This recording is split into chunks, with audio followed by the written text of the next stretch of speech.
From our studio in Weed, California, this is Inside Siskiyou. Real news, real people, real close. With anchor Shireen Strauss, Sheriff Jeremiah LaRue, and Siskiyou Reviews with Becca Rowell. Hello, Siskiyou County. I'm Shireen Strauss, and this is your news for the week of Friday, July 9th, 2021. First, the latest update on the lava fire according to NC Web. High temperatures and gusty winds contributed to an increase of fire activity and smoke yesterday. The current acreage burned is 25,159 acres. The containment is at 70%. The active areas were mostly in the lava flows northwest of Mount Shasta Peak and on the western flank of Mount Shasta, with minimal growth upward toward the tree line. Most of this terrain is inaccessible by foot. Air resources were used to monitor for any threats to the containment line. A number of crews are still working diligently in the Whitney Creek area to strengthen the containment line and address any issues. Hand crews continue mopping up and patrolling in the Graham and the Bolam Creek areas, and resources are committed to monitoring the rest of the fire perimeter to address any issues that might arise. And now, the latest on the tenant fire according to NC Web. The tenant fire continues to show minimal fire activity. Resources have been assigned to isolate the areas of heat and mop them up. With an upcoming heat wave combined with critical dry fuels, it is anticipated there will be some flare-ups within the interior of the fire perimeter, but they should not pose a threat to the control line. As of 6 a.m., July 9th, the tenant fire has burned 10,580 acres and is 91% contained. On July 10th, 2021, California Incident Management Team 15 will transfer command to the tenant fire back to the Klamath National Forest. A Type 3 incident management team will work with the forest until the tenant fire is 100% contained.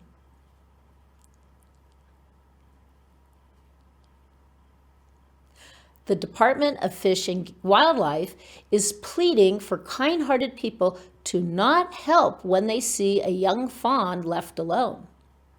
U.S. Department of Fish and Wildlife biologist M. Axel Honeycutt is asking the public to leave fawns alone when they see a young deer left by themselves.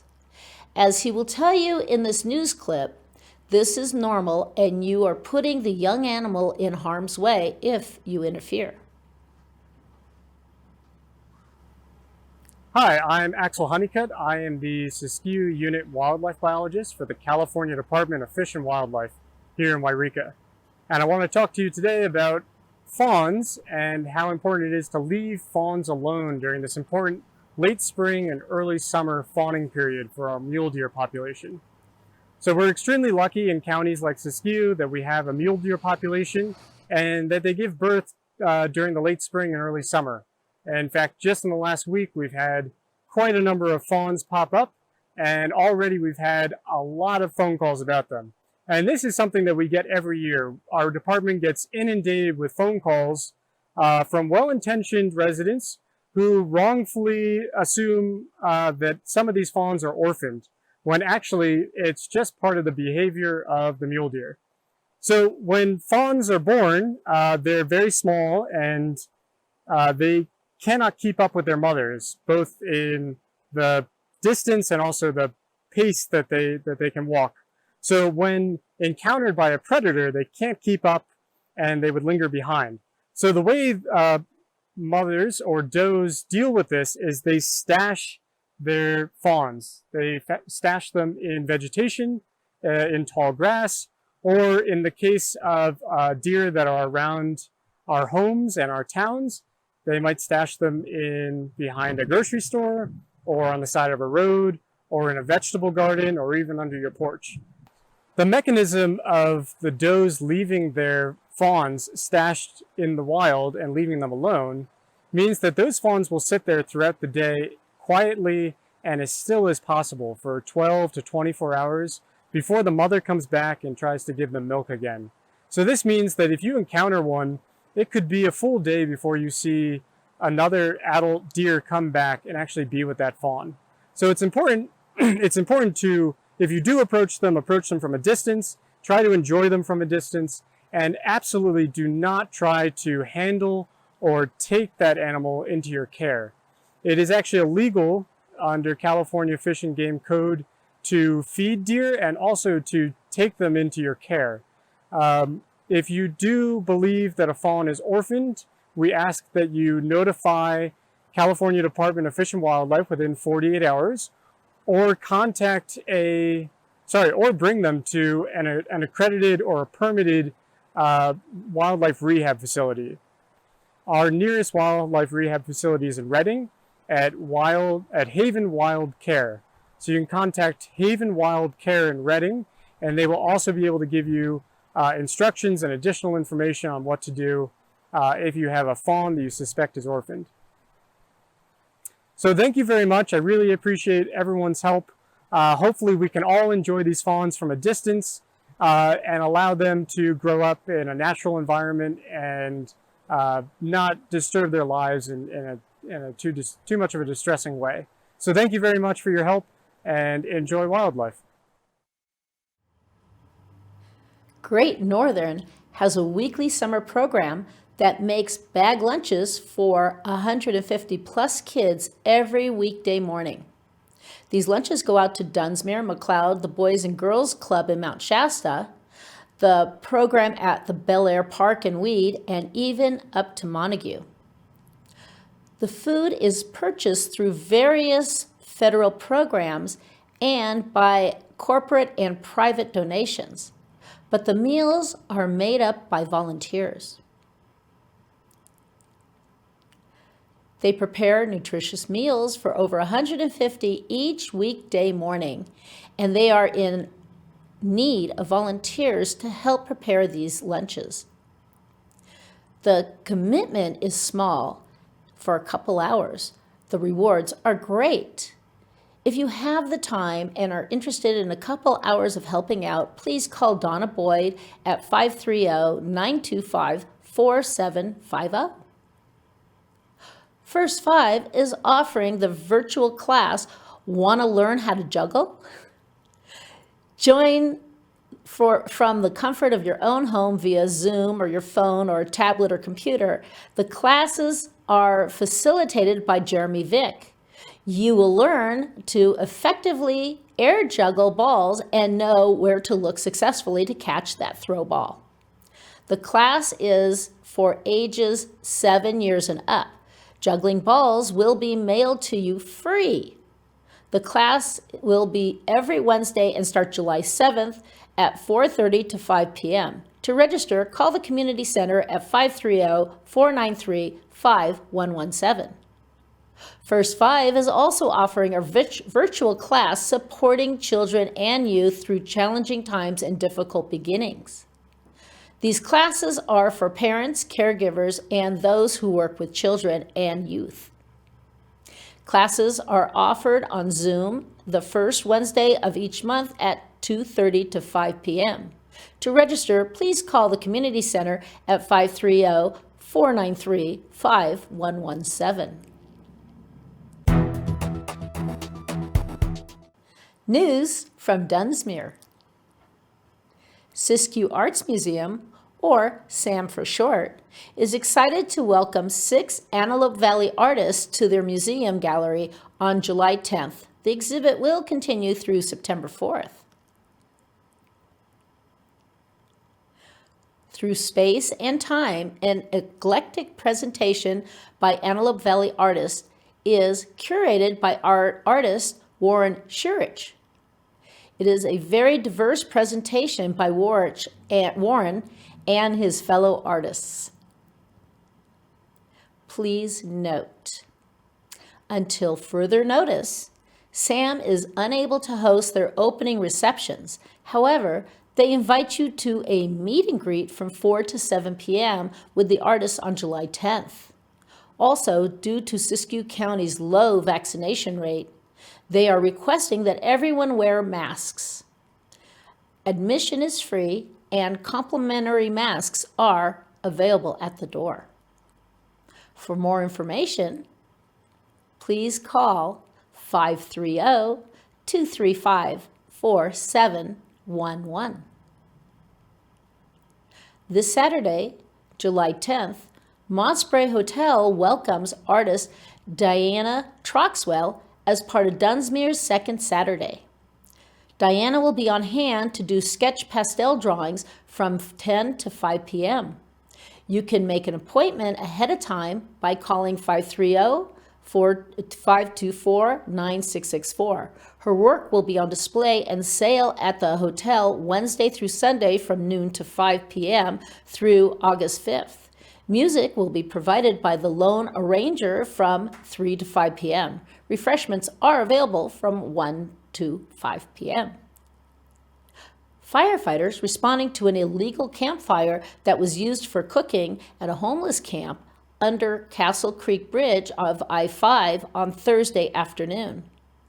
It was extinguished promptly and there was no incident of a vegetation fire.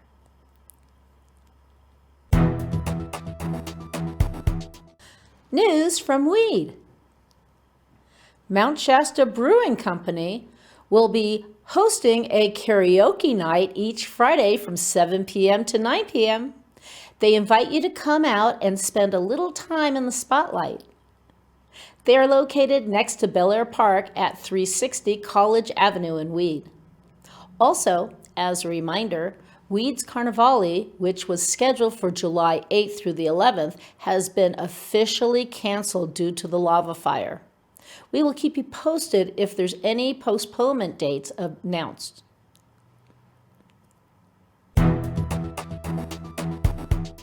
News from Wairika. Siskiyou Community Food Bank is having a food giveaway and a tailgate produce party Tuesday, July 13th from 11 a.m. to 12:30 p.m. located at 105 Payne Lane in Wairika. You must park in the Wairika Lane bowling alley parking lot and walk across the street and sign in to be served. Absolutely no drive-ups. And bring your own bags or boxes.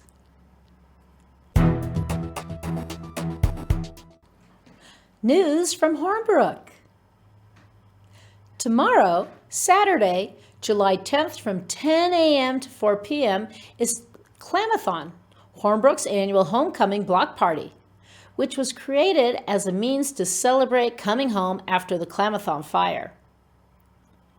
Clamathon 2021 sponsors include Rover's Relief, First and Last Chance Saloon, Cottonwood Creek Pizza, and Baits and Bites.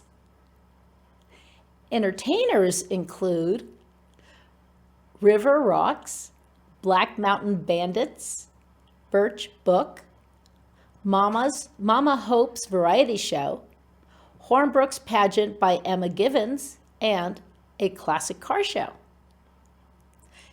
Vendors include Kirk Creations, Midnight Renaissance, Nana's Sweet Treats and Nana's Natural Bath Products, Clouds and Coffee with Jason, Paparazzi $5 Jewelry, Solara, Brazil Artists, and Avon by Shar and T&S Design, Hornbrook Ranch, United Way of Northern California.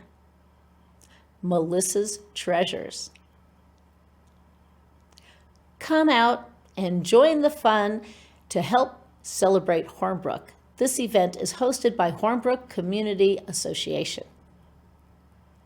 Hashtag Hornbrook Strong.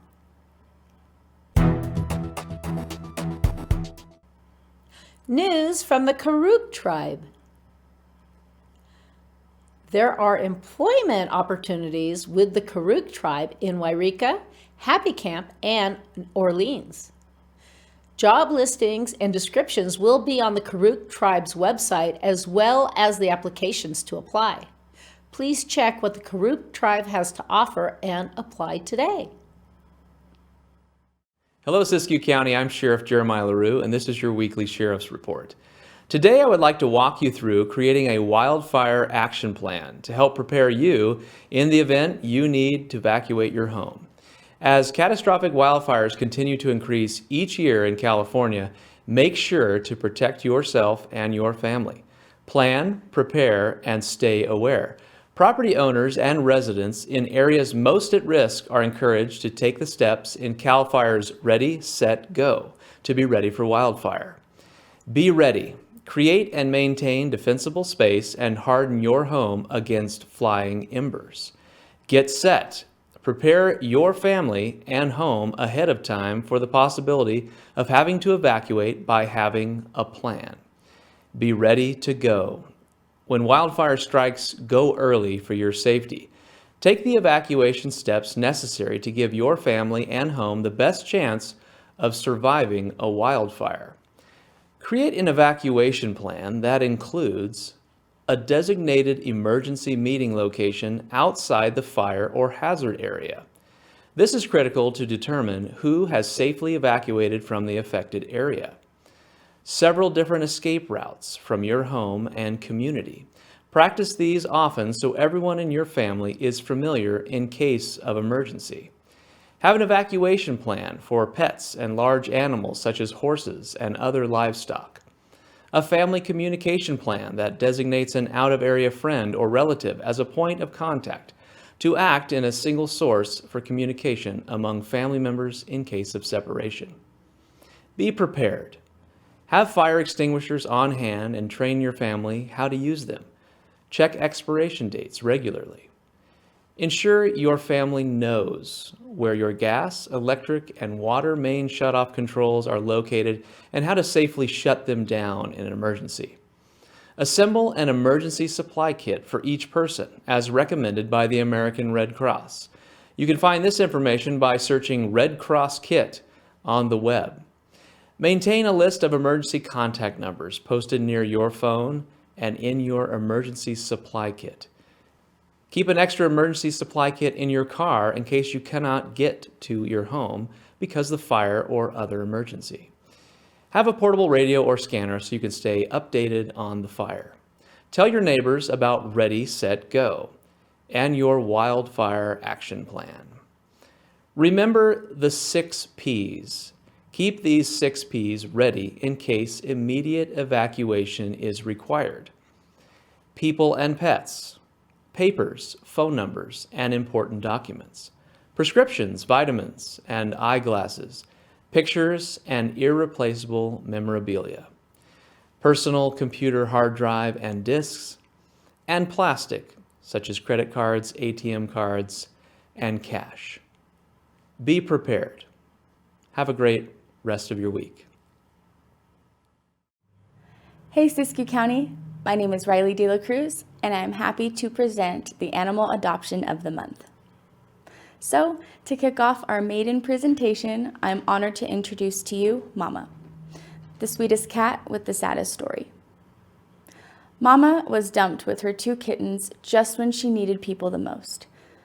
Per Angels took them in, and Mama Cat not only raised her own 2 kittens, but 7 other kittens in need of a nursing mom. What a blessing she is.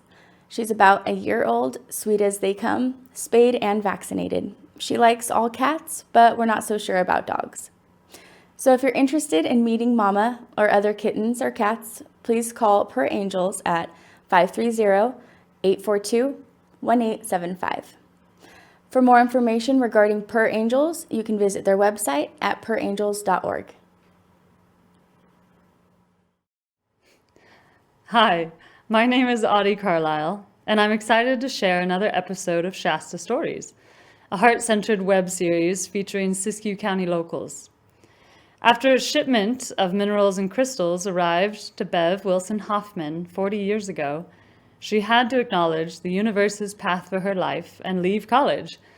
She shares about the journey of being a single mother, as well as the love of her life, Barney. To watch this and previous episodes, please visit Siskiyou Media Council's website and enjoy this 30-second trailer.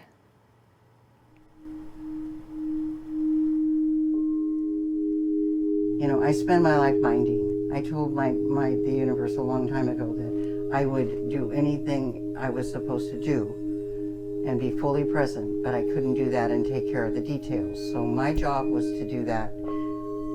The universe's job was to take care of the details. And that's how I live. And I have all along. And I trust it, and it works. What can I say?